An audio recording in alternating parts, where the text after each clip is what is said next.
Hello everyone, welcome you all at Lokesh sir unlimited study zone.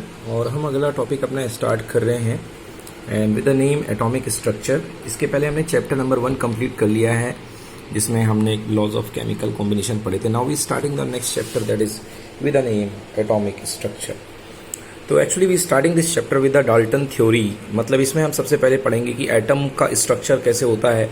अलग अलग समय पर एटम के बारे में अलग अलग बातें आई हैं, अलग अलग साइंटिस्ट ने अलग अलग स्ट्रक्चर दिए हैं, अलग अलग मॉडल दिए हैं। किसी ने कहा एटम गोल होता है, किसी ने कहा एटम स्फेरिकल होता है, like something different talks are there at different times. So we will discuss all these models, all these hypotheses given by the various scientists. So let's start. I have not mentioned here about the first model that is very ancient and given by the Indian rishi Maharshi Kanad. Okay. तो महर्षि कणाद ने दिया था कि दुनिया का सबसे छोटा particle जो है वो है एटम। उन्होंने ये कहा था। एंड जो हमारी इंडियन मैथोलॉजी चलती है कि दुनिया की हर चीज़ पंच तत्व से मिलके बनी हुई है, तो कुछ ऐसी बातें पंच तत्व से रिलेटेड रही हैं, बट लीव दैट बिकॉज उसका कोई ज़्यादा सिग्निफिकेंट नहीं है। जो मोटा मोटी बात और अच्छी बात शुरू करी है that is starting from 1805 Dalton theory. So John Dalton said that the smallest particle recognized particle in the universe is the atom। मतलब दुनिया का सबसे फंडामेंटल, सबसे छोटा पार्टिकल जो मेन पार्टिकल है that is atom. It can not be further divided, मतलब इसको और तोड़ा नहीं जा सकता है। That said by John Dalton. John Dalton model breaks when electron discovered by the sir J.J. Thomson. Till J.J. Thomson was not discovered the electron, John Dalton models works as it is and accepted by the all. But after 50 to 60 years, when John Dalton discovered the electron and said that the electron is also the most fundamental particle of the atom, this Dalton model becomes fail. Okay, so let's come, that is enough about the Dalton theory. Now let's come discovery of electron. So how the discovery electron takes place? Discovery of electron takes place by using the cathode ray tube. Actually it was a discharge tube, but due to the some feature it is said to be cathode ray tube. मतलब शुरुआत में discharge tube था, after then some certain feature के कारण इसको cathode ray tube भी बोला जाता है। ओके, मतलब डिस्चार्ज ट्यूब का स्पेसिफिक एक special character that is observed as a cathode ray tube. Let's discuss about this experiment of discovery of electron. So here I am shown a typical diagram of the cathode ray tube. Okay, so one by one I am describe here the parts of the cathode ray tube. First here is you can see this is a glass tube. So it's a glass tube that contained air or some gases at very low pressure. It is about 0.001 or you can say 1/1000 millimeter of pressure. It contains the gas. Now this is the valve to control the gas. This is vacuum pump. Okay, valve of the vacuum pump. This part is as cathode, the negative terminal connected to the high voltage battery. This battery is the about 10,000 volt and we maintain a voltage of 1000 volt across the terminal of these cathode and anodes. मतलब हमको यहाँ पर 1000 volt का voltage रखना है। This is anode, positive is anode. Okay, now see one by one. Now this is anode. Now this circuit is completed.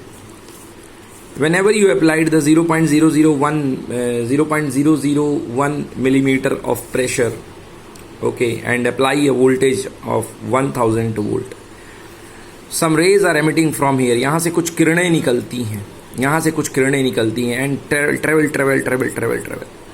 यहाँ पे ये जो एनोड होता है that is perforated anode, मतलब यहाँ पे इसमें होल्स होते हैं, small holes are there. These rays are coming from this terminal negative to positive.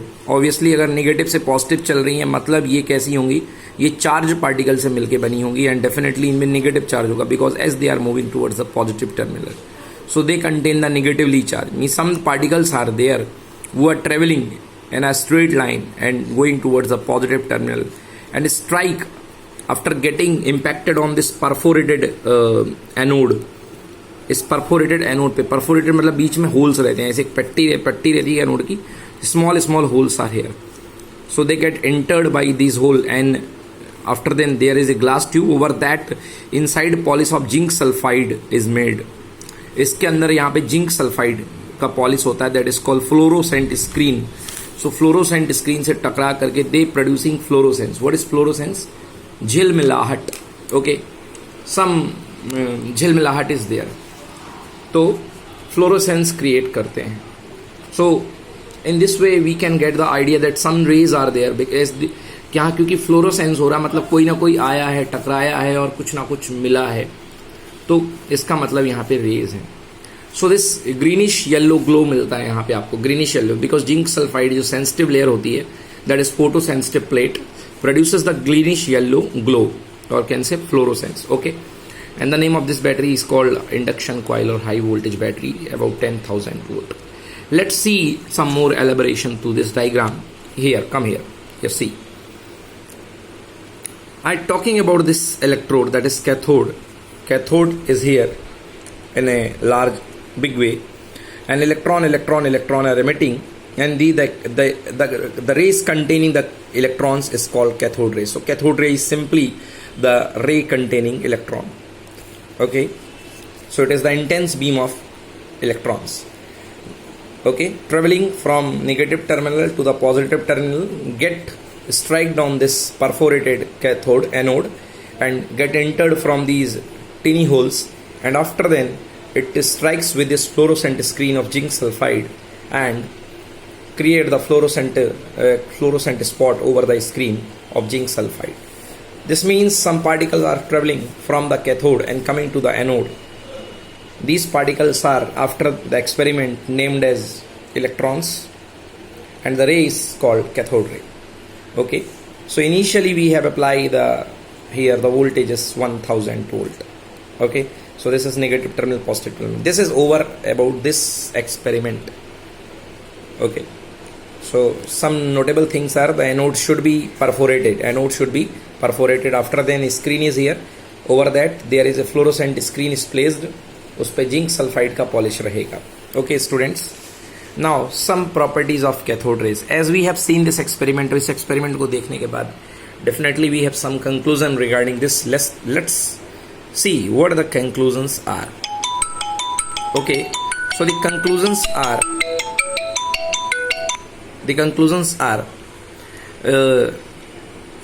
first properties of cathode rays is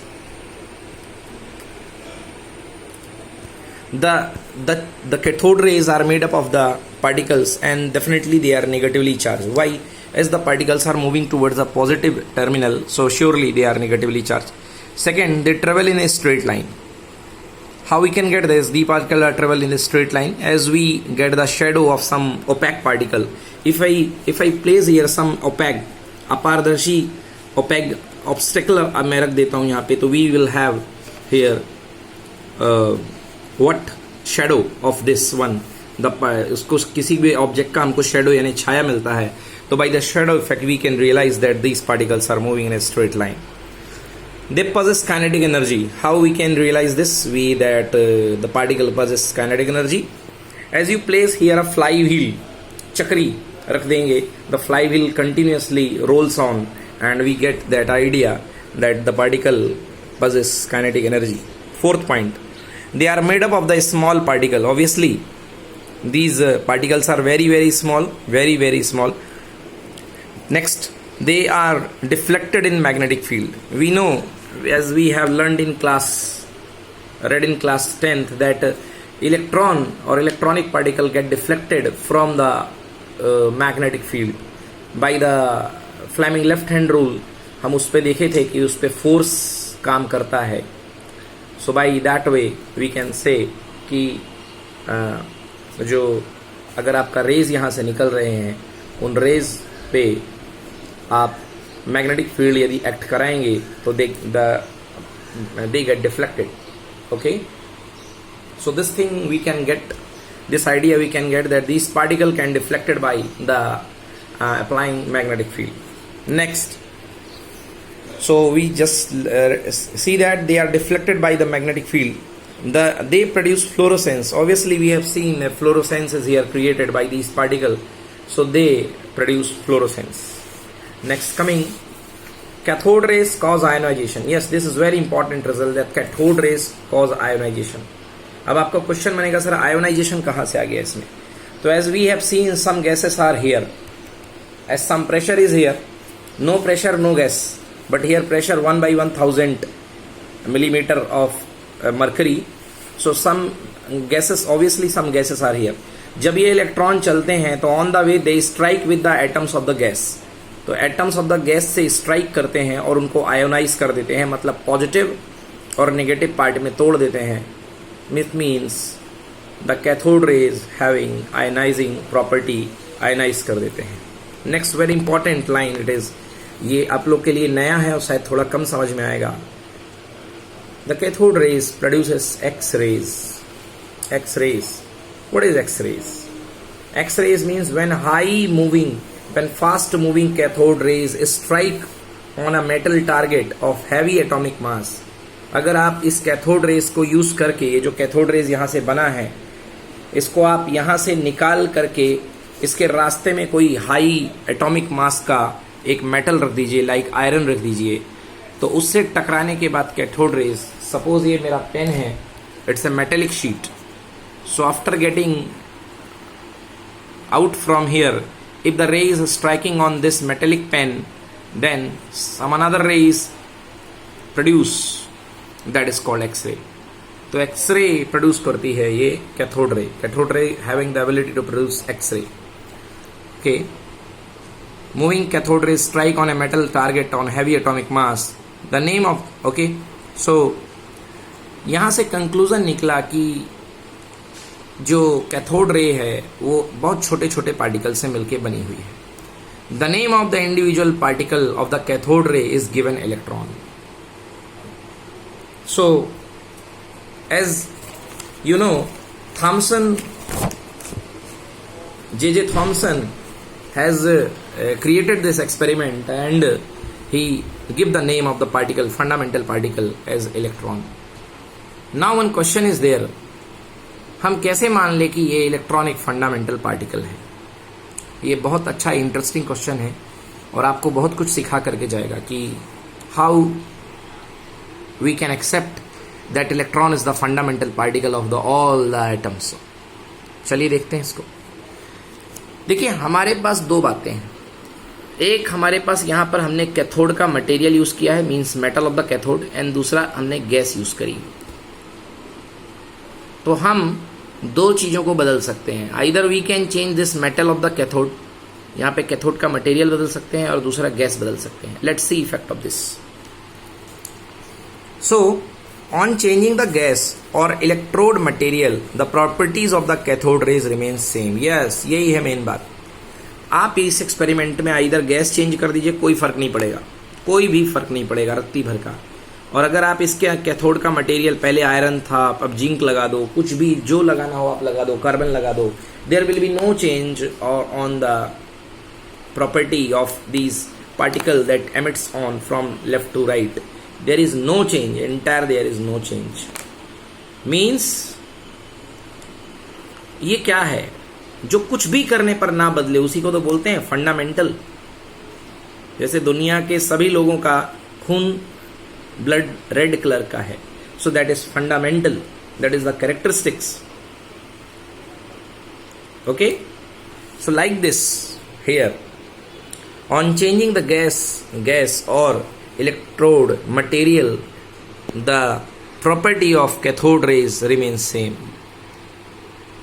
Okay, cathode rays remains same. The particle of the cathode rays are, this means the particle of the cathode rays are the fundamental particle.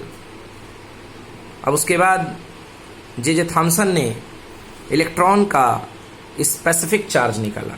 ये आपके लिए new term है, याद कर लीजिए, कुछ समय में आपको इस पे कॉन्फिडेंस आ जाएगा. Specific charge means charge by mass ratio. Charge by mass ratio, इसमें आपको मैं बता देना चाहूँगा कि ना तो उनको चार्ज पता था ना तो उनको मास पता था. तो चार्ज और मास का रेशियो निकाला कैथोड रेस के लिए. एंड कैथोड रेस, तो कैथोड रेस किससे बनी होती है? इलेक्ट्रॉन से. तो इलेक्ट्रॉन का ही चार्ज बाई मास रेशियो आएगा. And this ratio was 1.75 into 10⁻11 coulomb per kilogram. Okay, तो ये पता चलता है यहाँ से, क्योंकि फंडामेंटलिसिटी हमने ऊपर प्रूफ कर ली, इससे पता चल गया कि ये पार्टिकल हर किसी मैटर के अंदर हैं. मीन्स आप कोई सा भी कैथोड यूज कर रहे हो, सबके अंदर से वही सेम टाइप ऑफ पार्टिकल निकलेंगे. That why we can say these as subatomic particle. हम इनको सब एटॉमिक पार्टिकल बोल सकते हैं. सब मतलब फंडामेंटल, जो अंदर है एटम के. ओके, चलिए अब बात करते हैं इलेक्ट्रॉन के मास को कैलकुलेट करने की. थॉमसन साहब के ही समकालीन, मतलब उसी समय के एक बहुत अच्छे साइंटिस्ट थे जिनका नाम था R.A. मिल्कान. तो R.A. मिल्कान ने एक ऑयल ड्रॉप एक्सपेरिमेंट किया था, और ऑयल ड्रॉप एक्सपेरिमेंट से R.A. मिल्कान साहब ने निकाला था charge of electron. And the charge of electron was 1.6 into 10 to the power minus 19 coulomb. And most purified form, it is 1.602 into 10 power minus 19 coulomb. It was the charge on electron. And you know E upon m is already calculated by the Thomson. E upon m हमने पहले ही देख लिया था, 1 by 1.75 into 10 power 11. So मैं यहाँ पे लिख देता हूँ, थोड़ा सा क्लियर होगा आपको. Actually E upon m was already calculated. E upon m was already calculated 1.7675 1.75 into 10 power 11. And R.A. मिल्कान calculated this charge on electron. Electron का चार्ज उन्होंने निकाल दिया था. एक एक्सपेरिमेंट था बच्चों, जिसका आप बाद में पढ़ेंगे क्लास 12th में, ऑयल ड्रॉप एक्सपेरिमेंट. उससे उन्होंने चार्ज निकाल लिया था. नाउ चार्ज की वैल्यू रख दी. ये वैल्यू तो पता ही है. इससे क्या आएगा, मास. मतलब ऐसा कुछ, मास ऊपर चला जाएगा एंड इलेक्ट्रॉन का चार्ज का वैल्यू जो था वो रख देंगे, और नीचे आ जाएगा 1.76 into 10 to the power something something. तो उसको करके इन्होंने मास ऑफ इलेक्ट्रॉन फाइंड किया. E अपॉन m का यूज करके चार्ज तो निकाला ही, साथ में मास ऑफ इलेक्ट्रॉन फाइंड हुआ, इलेक्ट्रॉन का. सो इलेक्ट्रॉन का मास कितना आया, that is 9.1 into 10 to the power minus 31 kilogram. Yes, this was the mass of electron. साफ दिख रहा है, ये बहुत ही हल्का है,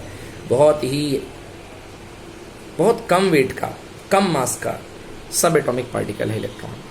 सो इस तरीके से इलेक्ट्रॉन का चार्ज पता चल गया, इलेक्ट्रॉन का मास भी पता चल गया, और इलेक्ट्रॉन का specific charge means E upon m तो पहले ही पता चल चुका था. अब देखिए, जब होड़ लगती है किसी चीज की तो लोग सब उसके पीछे लग जाते हैं. तो क्योंकि डिस्चार्ज ट्यूब का एक्सपेरिमेंट मिल्कान साहब ने कर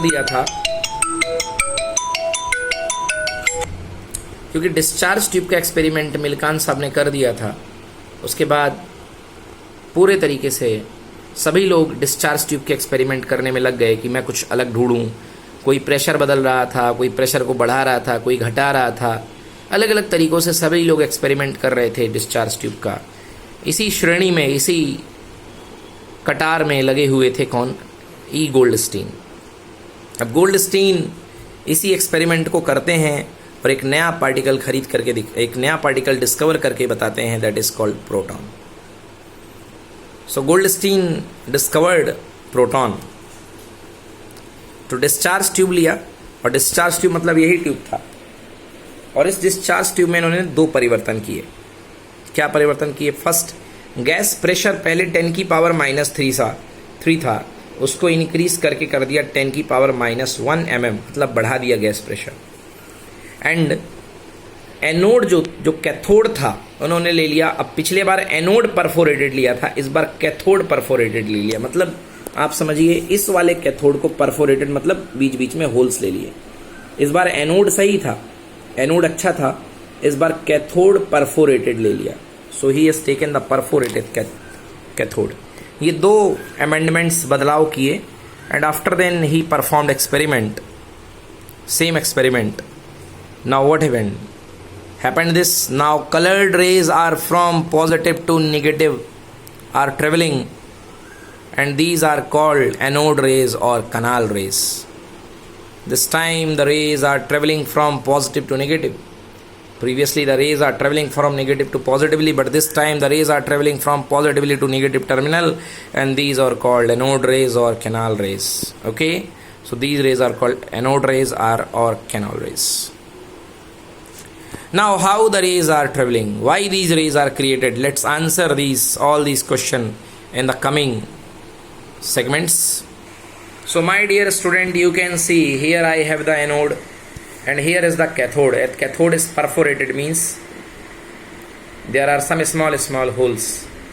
and after the cathode I have painted here the fluorescent screen, fluorescent zinc sulfide layer to observe the fluorescence over the screen. Okay, so here the fluorescent will create. Now see, this is anode, and obviously there is pressure is high. At the case of cathode ray, the pressure was 10 to the power minus 3, but at the time of anode rays, the pressure was 10 to the power minus 1. This means we have increased the pressure. As we have increased the pressure, this means there are too much gases in this space. There are too much gases. Now what happened? As this is anode, ये anode यहाँ पे है, तो जो भी gas का particle होगा, इस एनोड के इलेक्ट्रिक फील्ड की वजह से, इस एनोड के लालच की वजह से, एनोड में क्या होता है? पॉजिटिव टर्मिनल होता है, दिस इज पॉजिटिव। लाइक यहाँ पे आपके पास कोई भी गैस है तो वो आयोनाइज हो जाएगी, आयोनाइज होकर के अपना इलेक्ट्रॉन इसको दे देगी, और ये बाकी का पार्ट जो है, बाकी का जो आयन है, वो मूव करने लगेगा, ये मूव करने लगेगा। ओके, उतना तेज मूव नहीं करेगा जितना तेज कैथोड का मूव कर रहा था, बिकॉज कैथोड के टाइम में प्रेशर कम था तो भीड़ भाड़ कम थी। इस टाइम में प्रेशर ज़्यादा है, 10 टू द पावर माइनस 1 है, तो भीड़ भाड़ ज़्यादा है, तो मूव तो करेगा, बट कहाँ से कहाँ चलेगा? एनोड से लेके कैथोड की तरफ, मतलब पॉजिटिव टर्मिनल से जा रहा है और निगेटिव टर्मिनल की तरफ जा रहा है। तो अट्रैक्ट किसकी तरफ हो रहा है? नेगेटिव की तरफ। मतलब definitely these particle from which this rays is made up of containing positive charge, the particle containing positive charge, जिससे ये रेज मिलके बनी है, this particle containing positive charge. Let us read the properties of anode rays. अब देखो, एक बात properties पढ़ने के पहले मैं बता दूं, ये आयंस किसके प्रोड्यूस हुए हैं? गैस के। यस, ये आयन किसके प्रोड्यूस हुए हैं? गैस के। तो अलग अलग गैस भरोगे तो अलग अलग आयंस होंगे, अलग अलग आयंस होंगे। मतलब ये जो पार्टिकल बन रहे हैं वो फिल्ड गैस के ऊपर डिपेंड कर रहे हैं, अलग अलग गैसेस होंगी, अलग अलग आयंस होंगे। ओके, इसका मतलब ये जो एनोड रे हैं या कैनॉल रे हैं, ये गैसेस पे डिपेंड करती हैं, different different gas and different different ion. तो आयन अलग अलग होंगे, और जो चीज़ अलग अलग होती हैं वो फंडामेंटल नहीं हो सकती हैं। दैट्स वाई एनोड पार्टिकल को फंडामेंटल पार्टिकल नहीं माना जा सकता है, बिकॉज ये अलग अलग हैं। तो anode ray is not made up of the fundamental particle, these are made up of the by the ions of the gases. Which ion? Positive ion of the gases. Let's move. So we are moving the properties of anode rays. These are made up of the charge particle. Yes, first line, these are made up of the charge particle. Which type of charge particle? Positive charge particle. Rather than, it is better to write they are made up of the charged ion. Charged ions. हाँ, ion भी particle ही है तो लिख सकते हैं। Deflected by the electric and magnetic field. Obviously भाई charge particle है तो मैग्नेटिक और इलेक्ट्रिक फील्ड से डिफ्लेक्ट होगा ही। They produces fluorescence, no problem, पता है फ्लोरोसेंस क्रिएट करते हैं। They have the kinetic energy, yes obviously particle होगा, वेलोसिटी होगी तो काइनेटिक एनर्जी होगी, by the formula half mv², physics का फॉर्मूला है काइनेटिक एनर्जी का। ना ओरिजिन ऑफ एनोड रेज। अब ओरिजिन की बात करता हूँ मैं एनोड रेज की, हालांकि मैंने ऊपर बता दिया आपको, बट से थोड़ा सा और देखते हैं इसको। How there is the anode rays are created, we talking about the origin of anode rays. Now see, this is anode, this part is anode. Where is anode? This one is anode. I have made it clear. ये anode है, थोड़ा सा बड़ा बना दिया मैंने, anode है। ये गैसेस हैं, ये एनोड के पास हाईली पॉजिटिव टर्मिनल होता है, बहुत ज़्यादा पॉजिटिव होता है, तो लालच दे करके ये अब गैसेस के इलेक्ट्रॉन को अपने पास बुला लेता है और इनके इलेक्ट्रॉन छीन के खा लेता है। ये इलेक्ट्रॉन्स जो हैं, ये इलेक्ट्रॉन्स छीन के इसने खा लिए, ये इलेक्ट्रॉन, इसका इलेक्ट्रॉन आ गया, इसका इलेक्ट्रॉन आ गया। क्या बच गया गैसेस के पास? लेफ्ट क्या बचा? Positive ion. अब ये भी पॉजिटिव आयन है, ये भी पॉजिटिव आयन है, तो ये क्या करेगा? इसको रिपेल करेगा, तो ये यहाँ से इसको चलाना शुरू कर देता, भैया तुम अपने घर जाओ।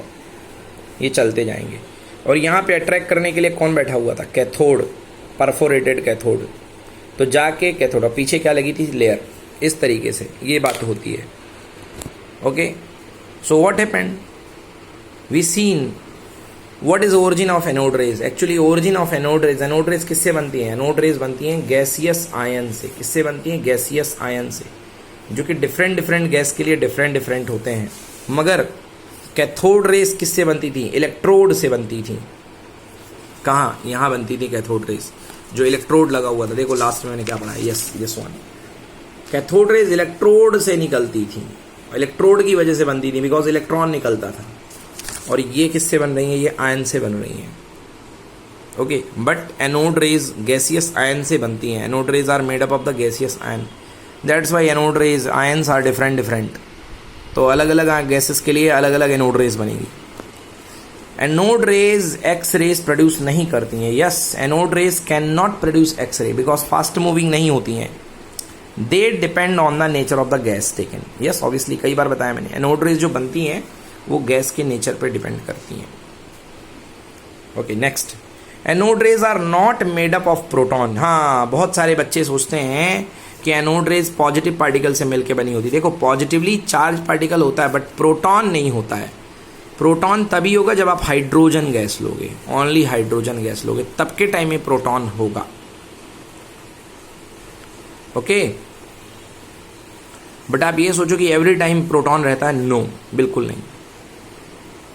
एनोड रेज प्रोटॉन से मिलके नहीं बनी होती हैं, याद रखना, कंफ्यूजन होता है बहुत ज़बरदस्त। एनोड रेज जो होती हैं वो पॉजिटिवली आयन से मिलके बनी होती हैं। वो पॉजिटिवली आयन किसी भी गैस का हो सकता है। Anode rays are not made up of the proton, they are made up of the gaseous ion. Yes, correct, so they are made up of the gaseous ion.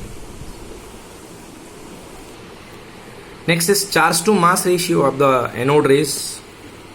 Actually anode rays के लिए हर gas का मास अलग अलग होगा, हर gas का मास का अलग अलग आयन प्रोड्यूस होगा। तो सबका एक कॉमन हम चार्ज टू मास रेशियो नहीं दे सकते हैं, जैसे हम इलेक्ट्रॉन का दे सकते थे या कैथोड रेज का दे पा रहे थे। So we can not give some common value for all the gases because there are different different mass of the different different ions. So I write written here, and these depend on the nature of the gas, E upon M. Actually the anode rays are depending the nature of the gas, so different gases are giving different charge to mass ratio.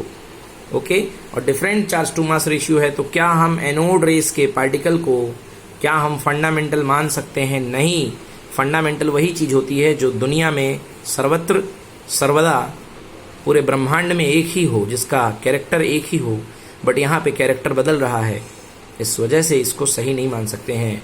So the particle constituting anode rays are not the fundamental particle. The particle constituting anode rays are not the fundamental particle. Yes, gaseous, I have written here, gaseous ions are heavy. या electron के लिए जो electron थे वो बहुत light थे, but gaseous ions बहुत heavy हैं। आगे पता चलेगा क्यों हैवी हैं, क्योंकि भैया ये अपना पूरा का पूरा न्यूक्लियस लेके ट्रेवल करते हैं। पॉजिटिव आयन अपना पूरा का पूरा न्यूक्लियस ढो के ट्रेवल करता है, ये आपको बाद में पता चलेगा।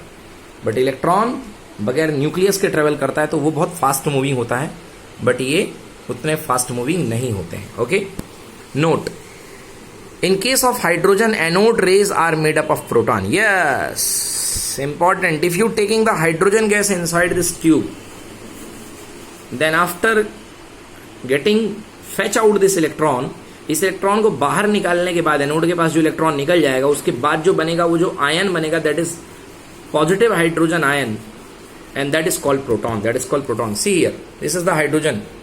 If you take the hydrogen, about talking about one hydrogen atom, there is one electron, and this one electron is taken by this anode, then only left part is what? Proton. Proton is hydrogen plus. So hydrogen का केवल ये part बनेगा, that is called proton. So once again I am reading here, in case of hydrogen anode, in case of hydrogen gas, anode rays are made up of the proton. Yes, अगर आप hydrogen atom ले रहे हैं तो उस type में अब जो एनोड रेज बनेंगी वो प्रोटॉन की मिलके बनी होंगी, and the charge of the proton is plus 1.6 into 10⁻⁻19 coulomb. It is just opposite of the electron. Mass of the proton is 1.625 into 10⁻⁻27 kilogram. This is the mass of electron. And one thing I want to tell you that mass of the proton is 1837 times of the mass of the electron. मतलब कि proton का मास electron के मास का 1837 गुना होता है, 1837 times. Now come to the next, J.J. Thomson. Yes, अभी देखिए, अभी तो हम थॉमसन मॉडल में ही चल रहे थे. ओके, अब हम J.J. अभी तो हमने बता दी क्या, अभी गोल्डस्टीन मतलब पूरी बात हो गई. अभी किसकी बात हो गई, आपकी पूरा बात हो गया कैथोड एनोड रेस का. एनोड रेस का जो एक्सपेरिमेंट था आपको बताया था मैंने, प्रोटॉन की जो डिस्कवरी की थी वो ई गोल्डस्टीन ने की थी.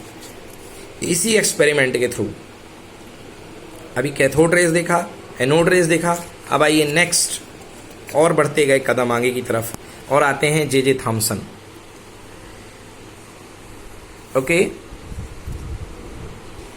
J.J. थॉमसन ने अपने एक्सपेरिमेंट से इलेक्ट्रॉन की डिस्कवरी कर ली थी और उन्होंने जो अपना पहला एटॉमिक मॉडल दिया, जो फर्स्ट एटॉमिक मॉडल आया था जिसमें उन्होंने सब एटॉमिक पार्टिकल की बात करी J.J. थॉमसन साहब ने.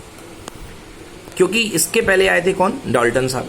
डाल्टन साहब कहते कि एटम टूट नहीं सकता, एटम अपने आप में कंप्लीट यूनिट है, कंप्लीट बॉडी है. बट उन्होंने कहा नहीं नहीं नहीं नहीं, something is there, some atomic particle है, मतलब एटम से छोटे भी एटम को बनाने वाले पार्टिकल हैं, एटम के अंदर भी कुछ घुसा है. तो ये एक बात कही उन्होंने क्या कहा, देखो थॉमसन साहब ने क्या कहा. मैं मॉडल की बात कर रहा हूँ, J.J. थॉमसन का मॉडल. तो थॉमसन साहब का मॉडल क्या था, atom is made up of the positive sphere. Yes, atom is made up of the positively charge sphere in which electrons are embedded.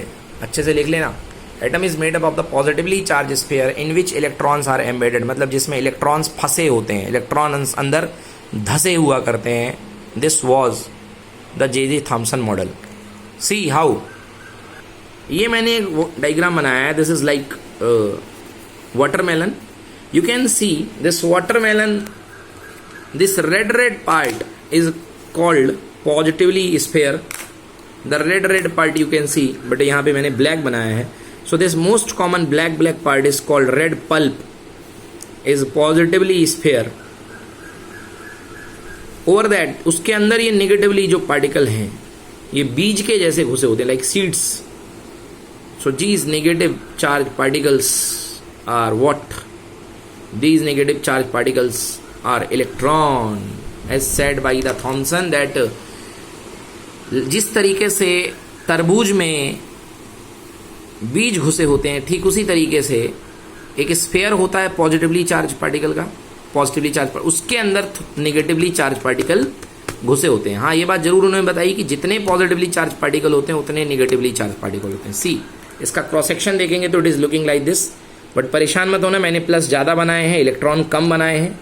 वो इसलिए क्योंकि ये ऊपर की लेयर दिखाई दे रही है, नीचे भी तो जाओगे भाई, तो नीचे भी तो इलेक्ट्रॉन घुसे होंगे ना अंदर की तरफ. तरबूज देखा ना, तरबूज. It is also called plum pudding model और watermelon model. So this was the model given by J.J. Thomson. Now, so as Thomson said the number of electrons and number of positive charge particle and number of negatively charged particle are equal. Positively charged particle और negatively charged particle equal होते हैं. This means atom is electrically neutral. Atom जो होता है वो क्या होता है, electrically neutral.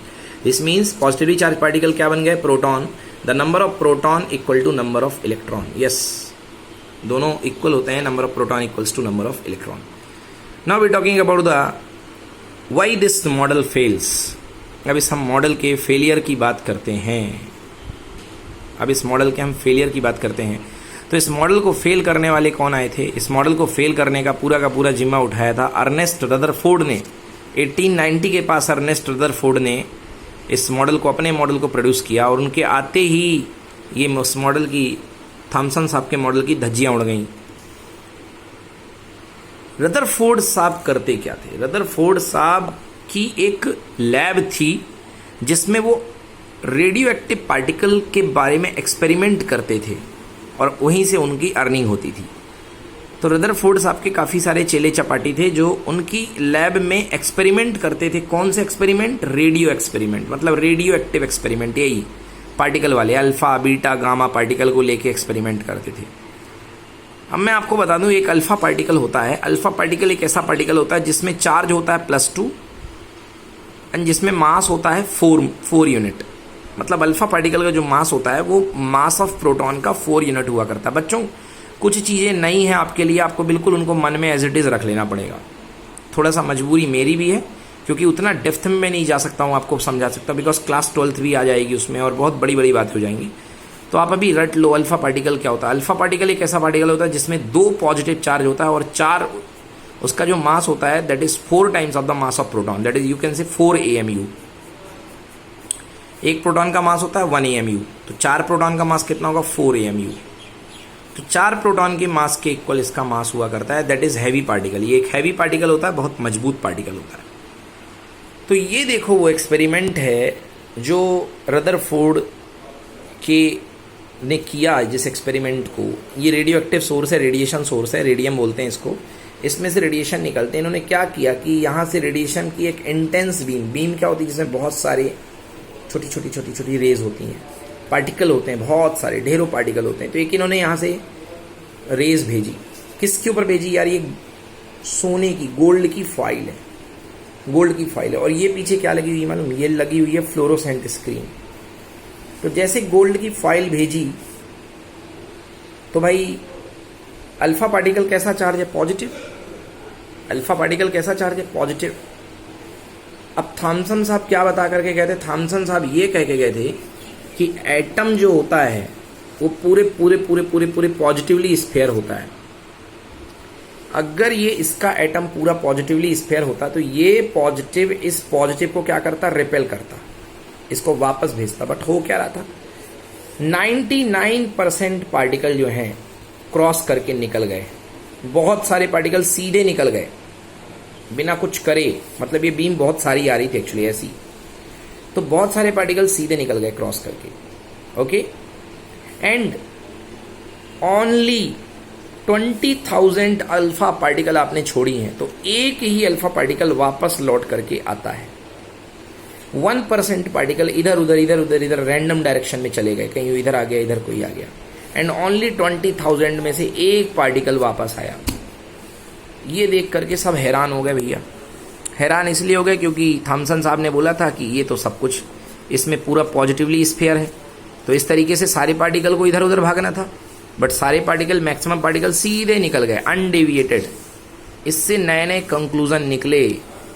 तो क्या ऑब्जर्वेशन निकला देखो भैया, nearly 99.99% alpha particle are passed undeviated. ये थी सबसे बड़ी बात कि मतलब इतने सारे पार्टिकल अनडेविएटेड होगा, मतलब उनको किसी ने कुछ नहीं किया। और अगर ऐसा मॉडल होता और अब खूब सारे अल्फा पार्टिकल आप ऊपर से फेंक दो, मान लो ऐसे ऊपर से आपने फेंक दिए खूब सारे पार्टिकल, तो क्या ये पॉजिटिव उसको चैन से बैठने देते? नहीं बैठने देते। मतलब कुछ ना कुछ गड़बड़ थी इस मॉडल में। Nearly 99.99% alpha particle are undeviated. Next, some of the alpha particle were deflected by small angle. बहुत कम पार्टिकल थोड़े से एंगल से इधर उधर हो गए। ओके, हो गए। एंड क्या पता चला, very less, very few, 1 in 20,000 alpha particle returns back, मतलब वापस आ गए डायरेक्टली 180 डिग्री से। तो देखो हाल ये हुए कुछ, ये मैंने बनाया है, ये था रदरफोर्ड का काम। भाई बहुत सारे पार्टिकल जो उन्होंने भेजे थे यहाँ से, वो तो सीधे निकल गए थे बिना कुछ करे, बिल्कुल ऐसे सीधे निकल गए थे। बहुत कम डिफ्लेक्ट हुए थे, वो भी थोड़े बहुत। और 20,000 में से एक, ऊंट के मुंह में जीरा, ऊंट के मुंह में जीरा, बहुत ही कम पार्टिकल लौट करके आए गुरु। तो इसका मतलब क्या हुआ, इससे कुछ ऑब्जर्वेशन निकल करके आया था। रदरफोर्ड ने इस मॉडल को स्टडी करने के बाद अपना मॉडल दिया और रदरफोर्ड ने कहा इसका मतलब ये लौट के जो आ रहा है, ये लौट के आने का मतलब पक्का बीच में कोई ना कोई बाहुबली बैठा हुआ है जो मेरे दिए गए अल्फा पार्टिकल को वापस कर सके। किसमें इतनी दम, बोलो भैया, किसमें होगी इतनी दम? पक्का बीच में कोई ना कोई बब्बर शेर बैठा हुआ है। उस बब्बर शेर का नाम दिया रदरफोर्ड ने न्यूक्लियस। इसलिए भैया न्यूक्लियस की डिस्कवरी करने का श्रेय किसको जाता है? रदरफोर्ड साहब को जाता है। और रदरफोर्ड ने अपने मॉडल का नाम दे दिया न्यूक्लियर मॉडल। न्यूक्लियर मॉडल कहला गया रदरफोर्ड का ये मॉडल। और रदरफोर्ड साहब ने कहा कि most part of the atom is empty. Atom का रदरफोर्ड के देखो एजम्पशंस हैं ये जो उन्होंने मॉडल से सीखा। उन्होंने कहा number 1 most part of the atoms is empty. क्यों एम्प्टी? क्योंकि सारे के सारे अल्फा पार्टिकल सीधे निकल जा रहे थे, किसी ने उनको कुछ नहीं बोला। मतलब मोस्ट ऑफ द पार्टिकल का जो मोस्ट ऑफ द पार्ट होता है एटम का वो एम्प्टी होता है। Next, the positive charge is constituted in very small space. थोड़ी सी जगह से ही अपना अल्फा लौट के वापस आ रहा था, मतलब बहुत ही कम जगह पर पॉजिटिव चार्ज भरा हुआ है, बहुत ही थोड़ी सी जगह पे भरा हुआ है positive charge. The positive charge is constituted in very small space. Third point, there is a something very heavy at the centre of the atom. Positive बहुत कम है, बहुत कम है। क्यों कम है? क्योंकि डिफ्लेक्शन अल्फा का बहुत कम हुआ है, उससे पता चला पॉजिटिव चार्ज बहुत कम है। एंड सेंटर में कोई ना कोई बहुत जबरदस्त बैठा हुआ है, समझ गए ना? तो वो कौन था सेंटर में जबरदस्त? Nucleus. There is something very heavy at the centre, कोई ना कोई बहुत ठोस चीज है सेंटर पे, centre of the atom, that is called nucleus. इसका नाम क्या दिया? इसका नाम दिया रदरफोर्ड साहब ने न्यूक्लियस, इसलिए इस मॉडल का नाम भी न्यूक्लियस मॉडल है। Next, number of proton equal to number of electron. इसमें इन्होंने बिल्कुल कुछ नहीं कहा। उन्होंने कहा जितने प्रोटॉन यानी कि जितने पॉजिटिव चार्ज हैं उतने ही इलेक्ट्रॉन बाहर हैं, आपके उतने इलेक्ट्रॉन प्रेजेंट हैं। ओके, और एटम जो होता है वो इलेक्ट्रिकली न्यूट्रल होता है, क्योंकि जितने पॉजिटिव चार्ज उतने ही negative charge. Next, the size of nucleus is very very small compared to the size of atom. Yes, important, इन्होंने ये लाइन भी जोड़ दी लास्ट में कि जो न्यूक्लियस का साइज है वो बहुत छोटा है, बहुत छोटा। कितना छोटा? मान लो आप खड़े हो जहाँ पे, आपके घर से एक 5 किलोमीटर का ग्राउंड सोच लो कि आपके चारों तरफ एक 5 किलोमीटर का ग्राउंड बना दो, और आप अपने घर में खड़े होकर हाथ में टेनिस की बॉल ले लो, तो जो 5 किलोमीटर की रेडियस का क्रिकेट ग्राउंड आपको दिखाई देगा, इतना बड़ा ग्राउंड 5 किलोमीटर का, वो क्या बनेगा? वो बनेगा एटम। और जो और आपके हाथ में जो टेनिस की बॉल है वो क्या बनेगी? वो बनेगी nucleus.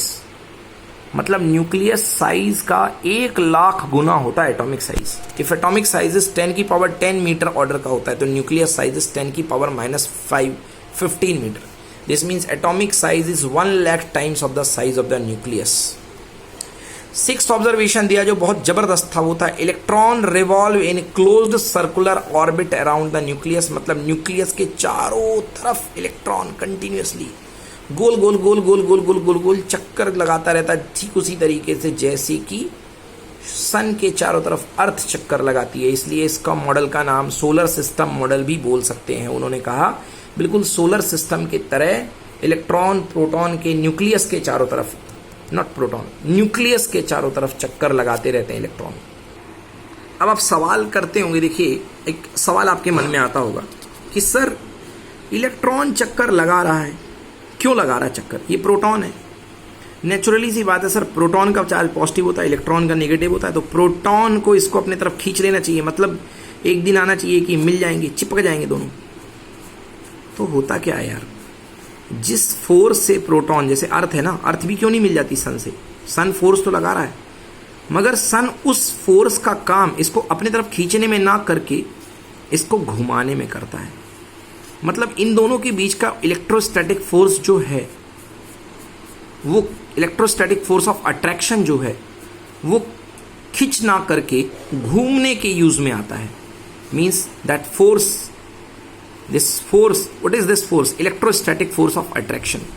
This electrostatic force of attraction used as centripetal force, मतलब इसको घुमाने में होता है। जैसे कि आप मान लो आप अपने किसी दोस्त की टाई पकड़ लो, यहां से आपने टाई पकड़ ली सामने से, इसकी ऐसे पकड़ ली, खींच ली टाई। अब उस टाई को पकड़ के आप उसको अपनी तरफ गिरा भी सकते हो, बट आप क्या करो, उसकी टाई को पकड़ के उसको घुमाना शुरू कर दो। तो क्या कहोगे? वो कहोगे आप कि आप अपने अट्रैक्शन फोर्स का इस्तेमाल सेंट्रीपिटल फोर्स के रूप में कर रहे हो। तो यही करती है अर्थ भी, अर्थ के साथ भी यही करता है सन, कि अर्थ की टाई पकड़ के घुमाता रहता है। This means electric force is used as centripetal force. अब सेंट्रीपिटल फोर्स क्या होता है ये मैं आपको फिजिक्स में पढ़ाऊंगा। अब बात करते हैं भाई, जब इतना अच्छा मॉडल था तो क्या चलता रहा, कुछ दिन तक चला, बट रदरफोर्ड मॉडल भी फेल हो गया। रदरफोर्ड मॉडल क्यों फेल हो गया भाई? एक बहुत बड़े साइंटिस्ट थे यार, इनका नाम था मैक्सवेल। पूरा जितना भी इलेक्ट्रोमैग्नेटिक दिया हुआ उन्हीं का दिया हुआ है, मैक्सवेल का ही दिया हुआ है। तो मैक्सवेल की थ्योरी कहती है कि दुनिया का हर charge particle, sir charge particle क्यों भैया? क्योंकि इलेक्ट्रॉन है, क्या कर रहा है? चल रहा है, घूम रहा है। कौन घुमा रहा है? ये प्रोटॉन घुमा रहा है इसको, घूम घूम घूम घूम घूम घूम घूम। दुनिया का कोई भी पार्टिकल, चार्ज पार्टिकल अगर किसी रास्ते पे चलता है तो वो चलने के साथ साथ एनर्जी रेडिएट करता है, एनर्जी छोड़ता जाएगा। यहाँ आएगा तो भी एनर्जी छोड़ेगा। जैसे मान लो मैं तुम्हारी गले में रस्सी बांधूं और बोलूं चल नाच बेटा, नाच मेरी बुलबुल, तुझे पैसा मिलेगा, दौड़ो, तो मैं रस्सी में बांध करके दौड़ाना शुरू कर दूं तो क्या होगा? तुम थक जाओगे यार, खाना पीना ना दूंगा तो तुम थक जाओगे। पहले बहुत तेज चलोगे शुरुआत में, बाद में मरे से चलोगे, फिर एक दिन आके तुम्हारे शहीद हो जाओगे, यहाँ पे तुम आके खत्म हो जाओगे। क्यों? क्योंकि तुम लगातार, तुम्हारी एनर्जी क्या हो रही है? बर्बाद हो रही होती है। तो यही कहा मैक्सवेल साहब ने कि यदि कोई पार्टिकल, यदि कोई चार्ज पार्टिकल, यदि कोई एक्सेलरेटेड चार्ज पार्टिकल, एक्सेलरेट मतलब क्यों? क्योंकि डायरेक्शन चेंज हो रही है, फिजिक्स का पार्ट है, डायरेक्शन जहां भी चेंज होती है तो वहां पे एक्सेलरेशन आ जाता है। तो if any accelerated charge particle emits radiation, yes, अगर कोई मूविंग चार्ज पार्टिकल और वो एक्सेलरेटेड है तो 100% रेडिएशन एमिट करेगा। रेडिएशन एमिट करेगा मतलब रेडिएशन किसका फॉर्म होता है? एनर्जी का, मतलब वो लॉसेस एनर्जी, वो एनर्जी लॉस करेगा।